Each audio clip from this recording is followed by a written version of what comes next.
Well, Patty, I love RVing, as many people do. But sometimes it can be really frustrating. And I want to talk about that in this episode of Travels with Delaney, the podcast.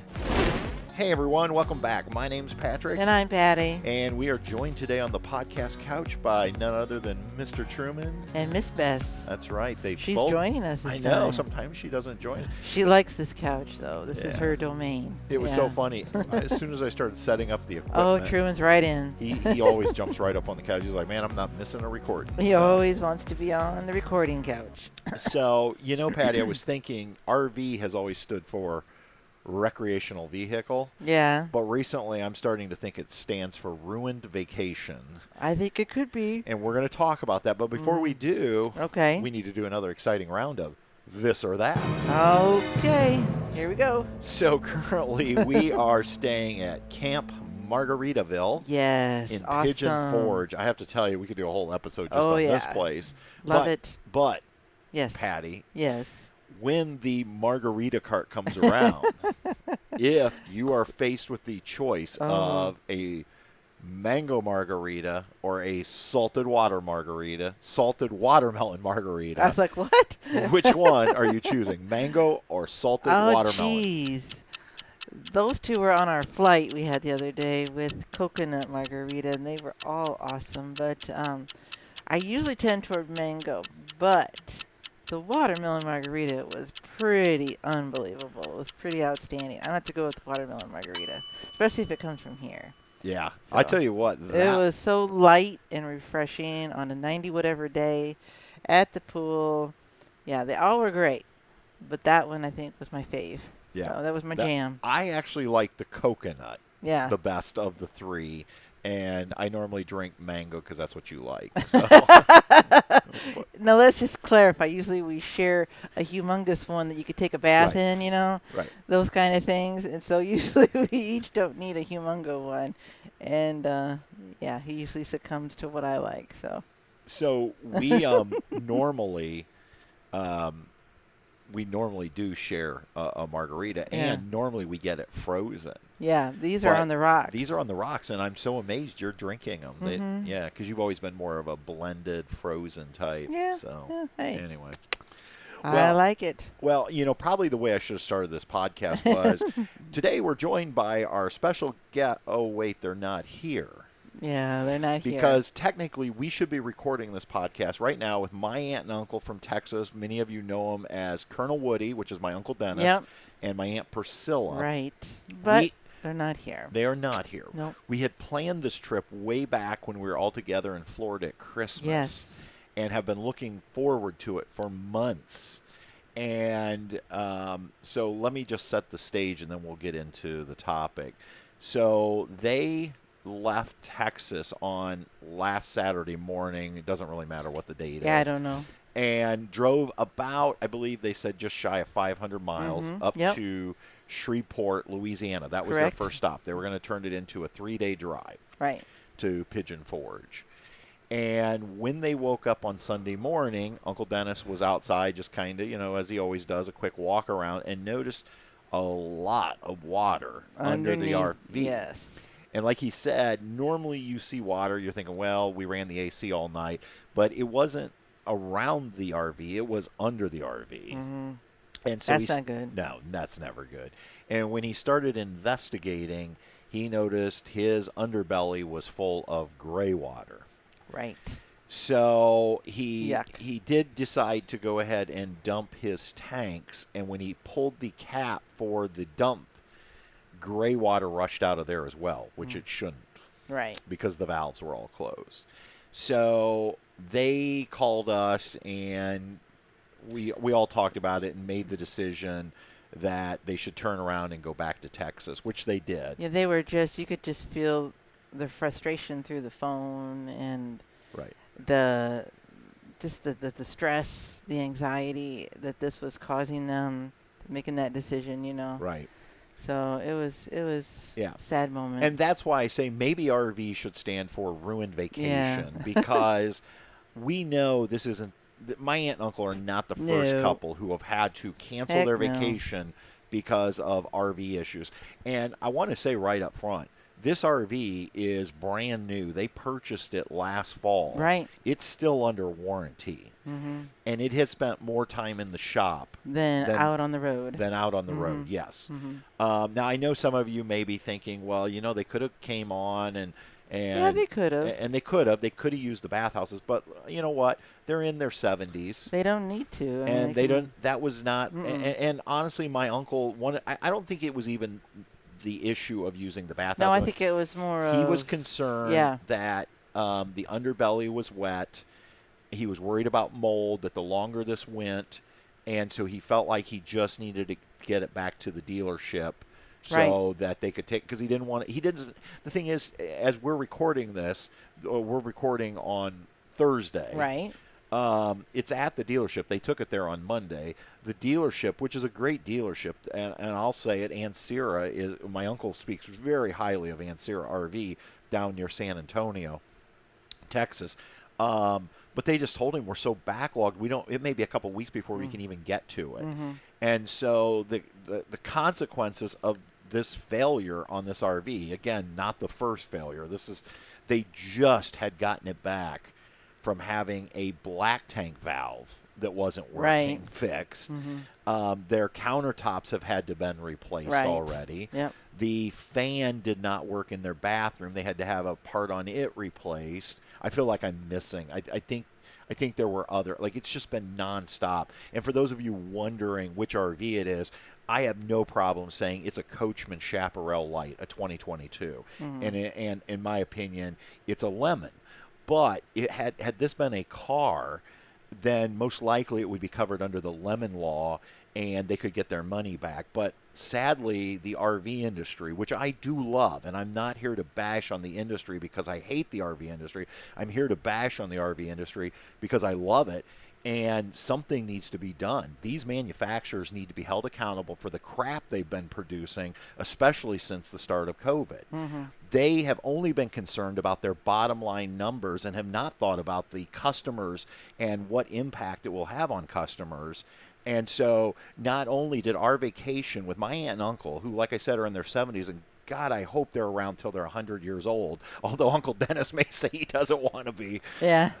But every vacation that gets lost is a lost opportunity for not only them, but for us. Right. And they lost, well, they didn't lose their money for the campground that we had booked. No. They gave them a credit, which was very nice of them. I Mm-hmm. mean, I work at a campground. I understand. But it's so frustrating because people buy these units to use them. Right. And these companies, you and I were talking. I've been really upset about this. Oh, I know. We were driving the day that it happened. We were, no, I guess we weren't driving. We weren't driving yet. We weren't driving yet. I think we were out and about doing something. And I went on a tirade that I really would love a reality TV show where CEOs of some of these big mass producers of RVs have to live in an RV with their family for a month. I mean, it's like, do they understand what people go through? I don't think they do. And the way I would love to see the show go down is they don't get to have one made for them at the factory where their factory employees make sure it's perfect. I think it would be great if somebody gets to randomly choose what dealership lot it comes from, just like a normal customer. Mm-hmm. And then they get stuck in it for a month. Because maybe if some of these executives had to actually go camping, because I don't believe a lot of these executives ever set foot in them other than to walk through and take photographs. Right. If they had to go through some of the struggles, and it's not just my aunt and uncle, that's the thing. We hear it from our subscribers on our YouTube channel all the time about, they go out and they buy these RVs. In fact, we have friends, I'm not going to name them because I didn't ask for permission to talk about them. They just recently bought one. They just bought an RV. And they're having a terrible time. They almost had a fire that could have killed them the other night. If they wouldn't have noticed what was going on, I think it probably would have burnt. Yes, because they heard a clicking sound and noticed it was coming from an outlet. And then went over. Well, I guess initially just heard it and was like, okay, something's weird. This person started looking for the fuse for it. Couldn't even find a fuse that would deactivate that outlet. And then notice it started smoking. Luckily, they were still up. They were getting ready to go to bed. And he said he could barely touch it when he went to remove the wires from it. He ended up capping it. And, it's things like that. But that's not the only thing. He said, when his wife went to plug something into that outlet, the whole wall pushed in. Because it's in a kitchen island. What the heck? Yeah. And they're supposed to have ducts for their main AC in the bedroom. And they're not there. And we know they're supposed to be there because they own the same unit we have. Yes. And now I feel bad because we had recommended this unit. Well, they came, they looked at it. Yeah. They were, So, it's an ongoing issue. It's terrible. It's terrible. Yes. Well, I just get sick of, like, if you have an issue with one part, they don't take cover. The dealership says, well, you got to contact so and so. Well, if my Subaru has an issue with the radio, I don't go to Subaru and they say, well, you got to go to, let's say. Oh, you mean that old back and forth between the RV manufacturer and the maker like Furrion, let's say. Yeah, it's like, come on. Like, it's like if I have trouble with my Subaru radio, Subaru's going to help me with it. Yeah, Subaru doesn't care who made it. They take care of it. Yeah. Right. So it's just kind of, that's the part that frustrates me. Or, like we were watching, anyway, it's just frustrating. It is. And my favorite thing is, well, you got to understand these things are like an earthquake going down the road. Well, my car goes down the highway. Yeah, and it doesn't fall apart on the first trip out. I hope not. In fact, it's got over 50,000 miles, and we've yet to. Little Sunny Bird is just flying down the highway. Yeah. It's just crazy. And I think a lot of this, I think there were issues with RVs prior to 2020. Oh, I think so. I mean, that's always been, the industry is unregulated. They do whatever they want. But when COVID hit, everybody wanted an RV. And instead of the manufacturer saying, hey, look, there's just going to be a shortage of RVs because we do have minimum quality standards to maintain, they just cranked up the production. And it seems like since 2020, the quality on RVs in general has went down. Right, it has. And it doesn't even matter what you buy. We know a couple that bought a brand new Tiffin Allegro, and they were back at Red Bay, Alabama, like 3 times in the first year because of issues. And that thing was probably a $200,000 or more. Yeah. Especially if it's a diesel pusher. Well, I don't know that it was a diesel. It doesn't really matter, but it's very, very expensive. Because a lot of times we say things, like, well, you get what you pay for, but not necessarily. Yeah. And so anyway, I just thought, I don't know if people understand this, but I don't know that manufacturers understand the consequences of their actions. And the thing is, they're unapologetic about it in the sense that they're not saying, because here's what happens. If your Subaru, while it's under warranty, has issues, Subaru's offering up a loaner car. Absolutely. You don't see most, I'm not going to say nobody out there does, because I wouldn't put it past somebody like, PJ down at Princess Craft if somebody had a trip plan for her to say, hey, we've got a rental, we'll loan you to get you through. But most dealerships aren't offering up loaner RVs. Heck no. And they're definitely not offering to refund lost camp fees and things like that. Right. And in many cases, you can't even get them repaired in a timely fashion. No, it's like, good grief. They probably are going to lose most of their summer. Yeah, because, in fact, I talked to him last night. They are hoping that it's ready by August, right? Well, no, by July, mid-July, because I have an uncle that is going through up in August. some cancer issues, serious cancer issues. Well, and he wants to be near him. He wants to come up and spend time with his brother. And use his trailer that he bought to do that with. And so I know that he's working with the dealer because, again, he speaks very highly of Ancira. Right. And I'm sure but they're also at the mercy of the manufacturer to get them the parts. So, I think Uncle Dennis and I were talking last night on the phone. Best case scenario, it's a pipe that has come Hopefully loose. It is something and it very can be minor. reattached. Yep. Worst case scenario is it's a cracked gray tank, and then who knows how long it'll take to get a new Well, and still with that tank. water down there, even if it's something simple that was a leak, they need to make sure that they do something to replace that insulation and all that, all that, because you don't want mold in there. Right. And I hope they do them right and, make sure it's right when they are done, too. They're not trying to rush it out the door. I mean, again, we had a lot of issues, and we've never made bones because we're not ambassadors for anybody or anything like that. Obviously, nobody would have us as an ambassador because I'm pretty critical of the industry. But our last alliance, as anyone who's watched our YouTube channel knows, we loved our alliance. But it had so many fit and finish issues. Yeah. And some of them were frustrating, like the wiring on the slide out was never right. Never right. And it gets really frustrating when every time you go to put your slide out in, or when you're just traveling, you got to check it because the wires keep falling. And when we had an authorized tech say it's the not wires, wired right. It's not wired right. The wires need to go to the other end so they're not hanging over a tire. We can't authorize that. It's like, what? They said no because that wasn't the way it was designed. No. Well, who designs wires to hang over a tire that's going down the road at 65 miles an hour? Like, now that's being very modest. You should say more like 75. Well, I know, but it's kind of funny. It's funny you say that because on a recent video we did, I think it was the one on the difference between towing a fifth wheel and a travel trailer. And I did a lot of talking in the video, like as I was driving. Yeah. But somebody actually just left a comment about, did you notice he was going a nice, safe 60 miles an hour? And when I read the comment, I was like, oh, my God, how fast was I going? So I go back into the video. How fast were you going? 60 miles an hour. Like this person must have zoomed in on your dash. Yeah. And so you know what my response to him was? Because I had to respond. Oh, I'm sure you did.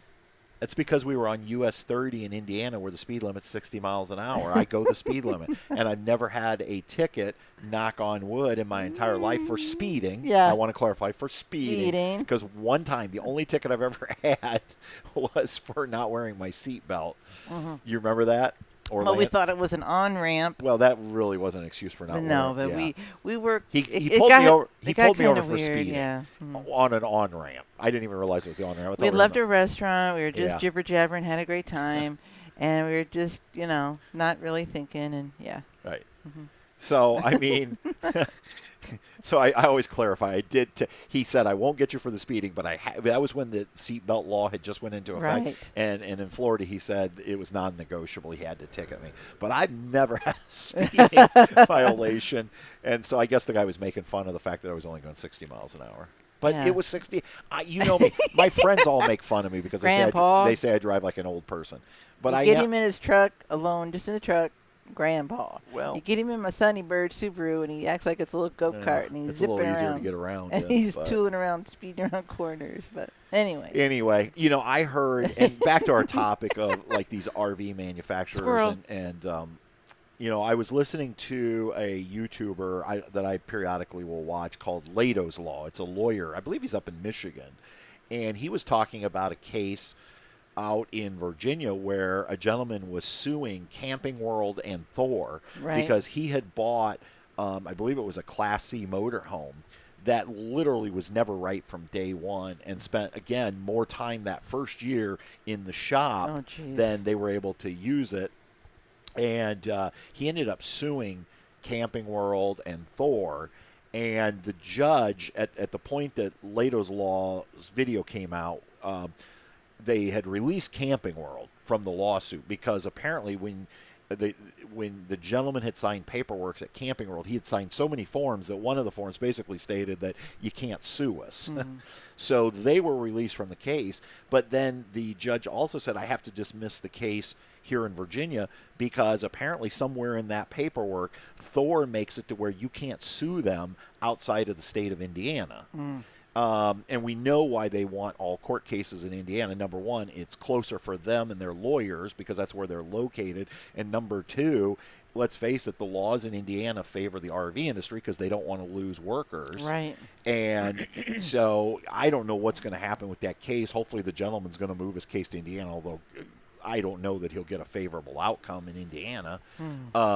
So it's just, you just read all these stories of these people and their ruined vacations, and it just makes me think that, is this where the industry's at, and where's it headed? Is it going to ever get better? Right. I don't know if it will until some legislation's put into place to start protecting. All right. And now, I mean, and then people are left wondering, should I get rid of my RV? Should I trade it? In fact, Aunt Priscilla, that's what they debated. Uncle Dennis, about they what literally to do. the other night were talking, do we need to trade it in on a different one? But they're not going to. They're hoping to get it fixed. Right.